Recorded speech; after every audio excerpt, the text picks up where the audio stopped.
Hi, my name's Nicole. I'm the social worker on our heart transplant team, and as part of your evaluation, you'll be meeting with me to do what's called a psychosocial assessment.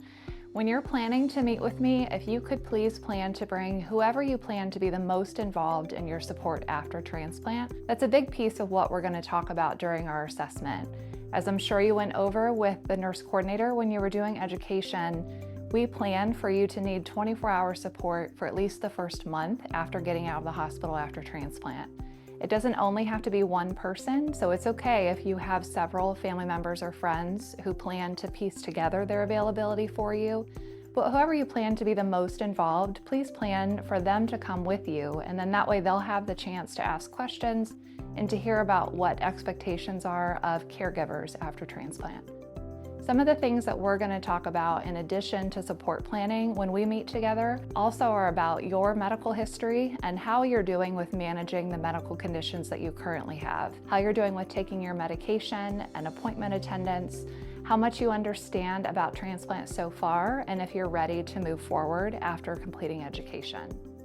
We'll talk about your mental health history, if you have a history of depression, anxiety, any other mental health condition, if you're currently in mental health treatment or on medication for mental health reasons. If you're currently in treatment, we may talk about the need to have contact between our program and your mental health provider, just so that way if there's any planning that we need to do on your part before transplant, that we've looped them in from the beginning. We'll talk about your substance use history, if you have any history of tobacco, alcohol, or illicit substance use.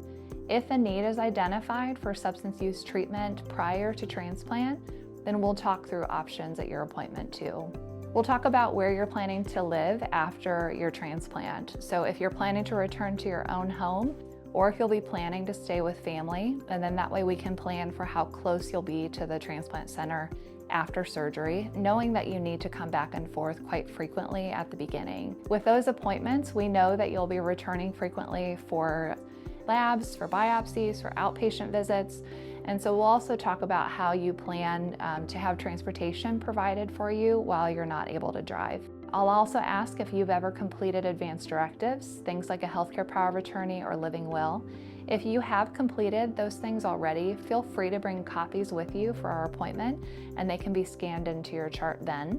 And if you haven't, then we'll talk about what each of those documents does and considerations that you might need to have when you're identifying who could make medical decisions for you. So those are some of the highlights that we'll go through at our appointment. Once you get to the point of transplant and you're inpatient, I'll be the social worker that works with you on eventually planning for your discharge home. So if you have questions during this process, if your family has questions, please feel free to reach out to me anytime. My contact information should be here, and I look forward to meeting you. Thanks so much.